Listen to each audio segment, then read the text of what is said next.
Okay, so we are here with Mark Hutchinson. Mark, thank you so much for coming on to Attributions. It's great to have you on here. Thank you for your time.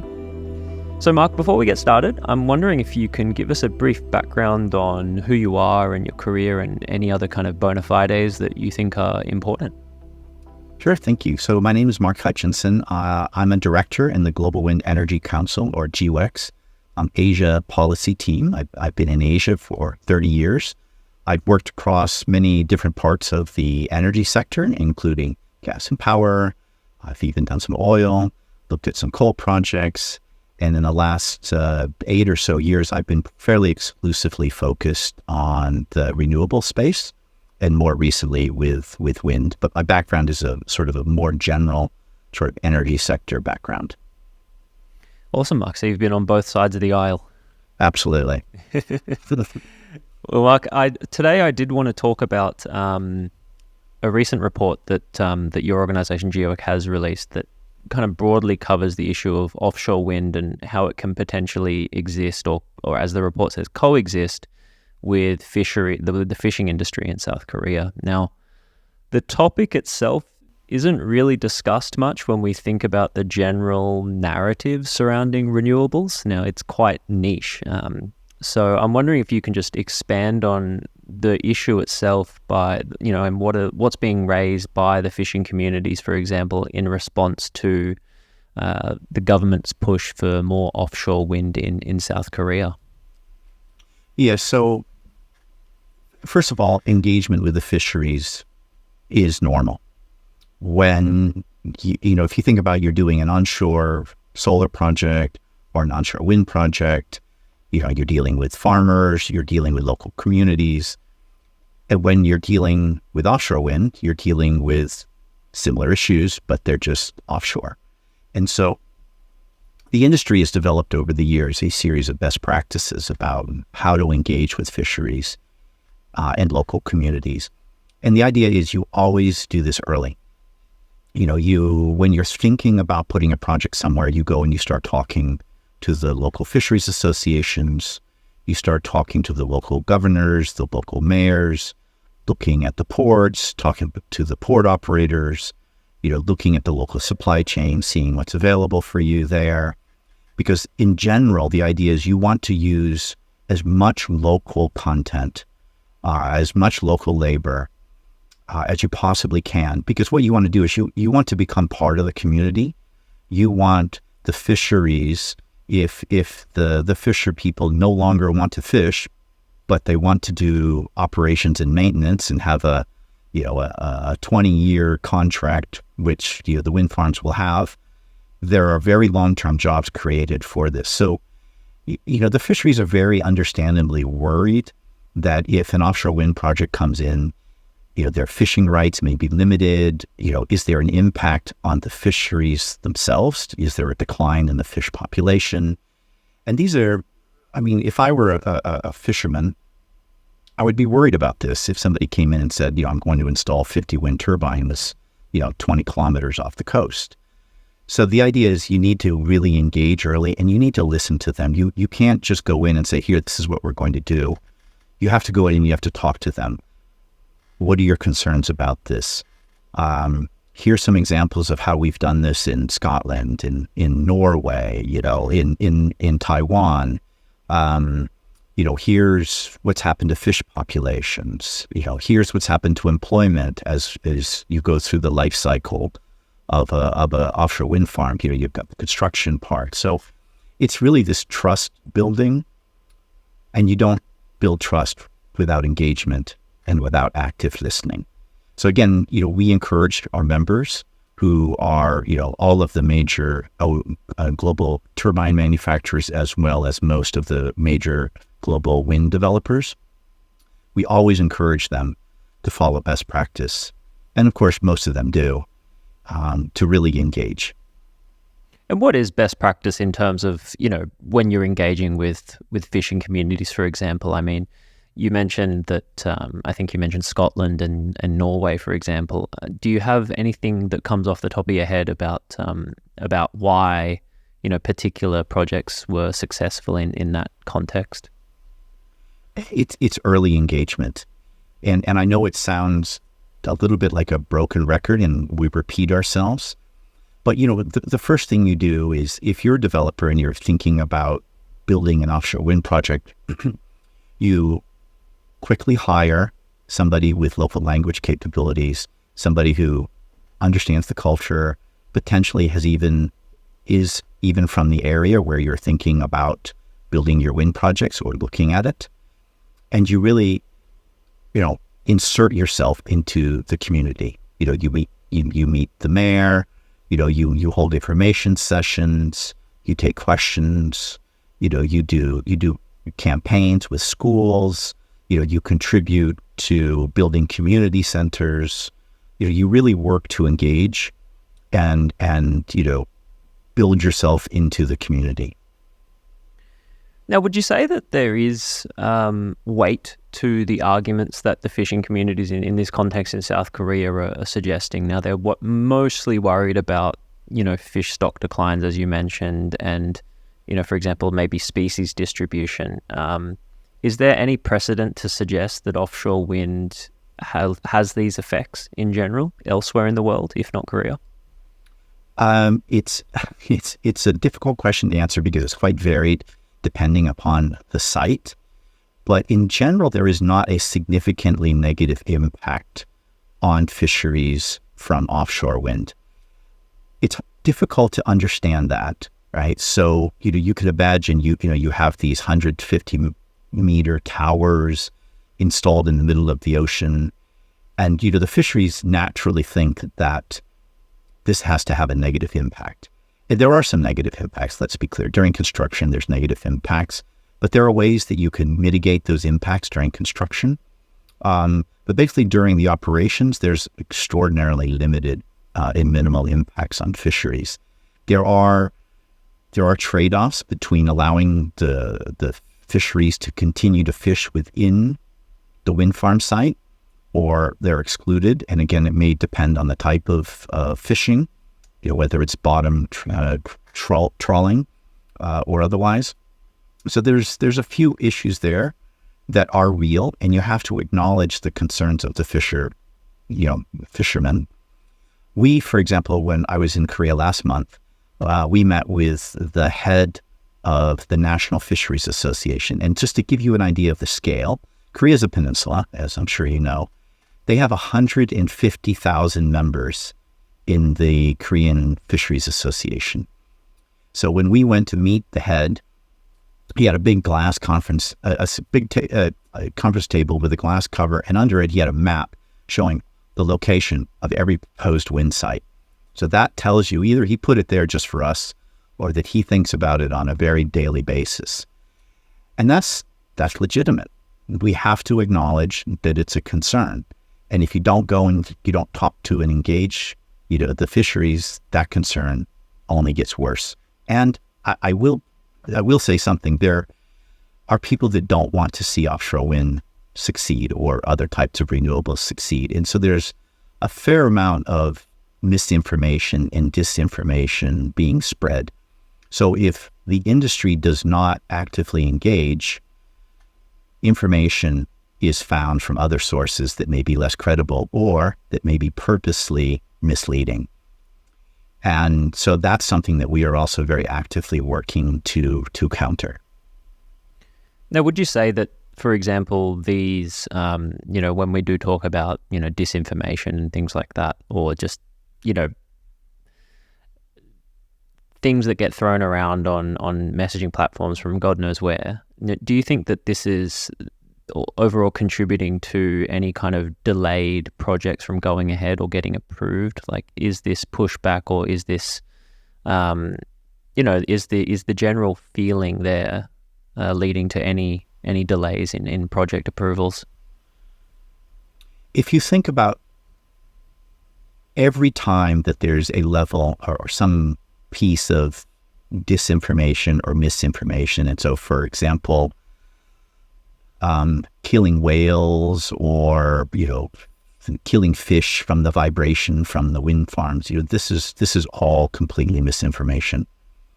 And I would say that incrementally, it can have a negative impact. And if we don't actively counter it and work to educate, it will get to the point where it can create significant delays, right? Because if we don't address the issues and if we don't listen to the concerns, they will amplify naturally. But would you suggest? Would you say that, for example, that meeting that you had with the head of the guy that represented the Korean fishing industry, what was the main concerns that he was conveying that was coming from those active members in that body? Okay. First of all, he put up a social media post in Korean after our meeting, which we were very pleased to see. And I think his point was, and he was very pleased because of the special act I met him last month before the special act did not get passed. And so his point was, the special act requires us to have a seat at the table when decisions about siting of wind projects are made. And so his point was, we are now part of the decision-making process about where these projects can go. We are not the only decision maker, but we are sitting at the table. The decisions will be made through supporting facts. This is an exclusion zone for defense. Here's a shipping route. Here's a key fishery zone. Here's an ecotourism area. You take the ocean and you split it up into various uses. They now have, well, if the bill had passed, they would have had a seat at the table to determine which uses of the ocean occur in which areas of the ocean. And so he felt, and I hope I have this right, I think he felt that they are now officially that they would have to be listened to. So he was very, very pleased about that. So yeah. So he's quite supportive. And so it just shows you, when you give somebody a piece of the decision-making process, it can really help to bring a lot of buy-in. And do you think that, for example, Korea has a pretty interesting, it's got like a compensation system in many cases, and it's very similar to other countries when a developer comes on a piece of land and they want to put something together there. I think that the fishing communities, for example, can get some equity into the project and things like that. Do you think that a monetary incentive like that or similar to that is good enough? Or do you think that it really does need to have, as you've mentioned before, like you need to start very early with your consultations. You need to have better long-term kind of transparent plans where people can actually, view what to expect or what's going on. I realize that this all kind of comes together, but I guess what I'm trying to say is that, do you think that just the monetary incentive is not enough in these cases? Absolutely. It's not enough. It's part of it. But if they feel that their livelihood is significantly threatened, a certain amount of compensation, unless you completely pay for everything that they do, it's not sufficient. I don't think it's ever sufficient, just monetary compensation. And what are your thoughts on, I guess, other successful examples elsewhere in the world? Has there been any, projects that you've looked at in particular that have worked with, and this might be onshore wind example too, or offshore somewhere else, but has there been any kind of model that you think that is viable as a general kind of guide to go forward and to reduce tensions and to kind of get things rolling a bit more efficiently? Yes, please go to GWEC.net and download our fisheries coexistence report. So the report the purpose of the report is to really address exactly what you just said. And so it lays out case studies, both good and bad, where things have worked and lessons learned from that, and where things have not worked, including not worked in Korea. And so some very, very local lessons about how things can be improved, as well as looking at places internationally as to the way they can be improved. Fisheries can coexist with offshore wind if appropriate measures active engagement is undertaken. So it's proven that it can happen.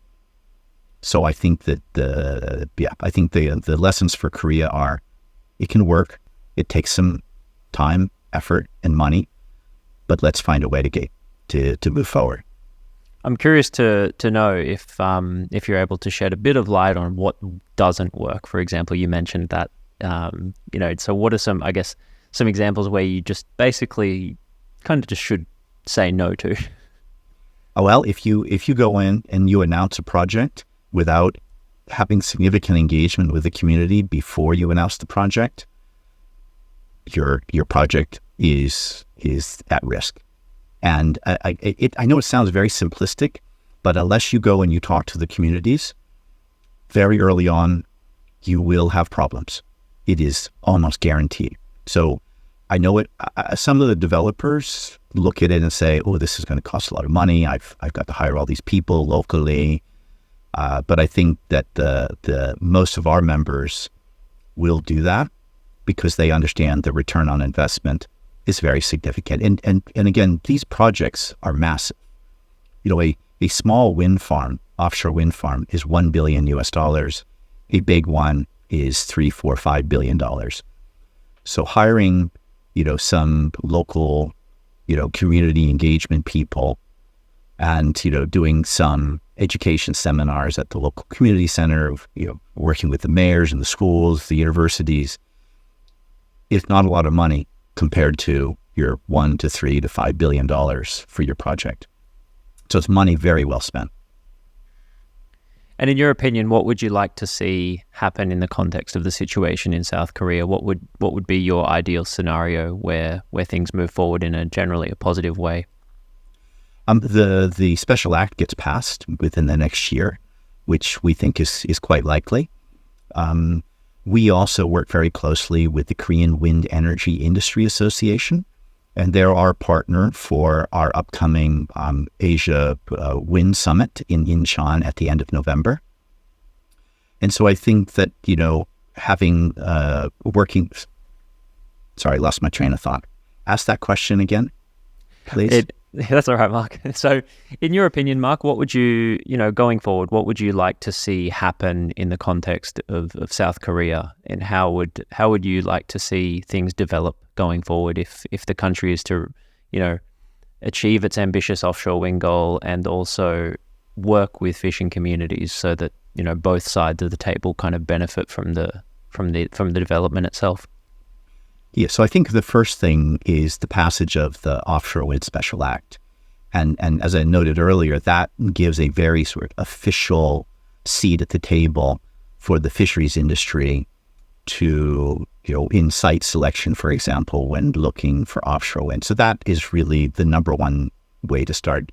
Because what it does is it signals to the fisheries that the government values them, understands that they have concerns, and wishes to hear those concerns and actively address them. So that's one thing.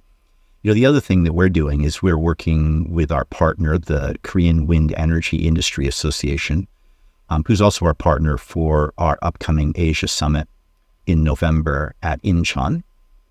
And the idea is, we would work with KWEIA, the National Assembly, running a series of seminars, looking at things like coexistence, economic regeneration, working with some of the local mayors, et cetera, down south, again, to sort of build an understanding and let them ask questions. We also do things like study tours.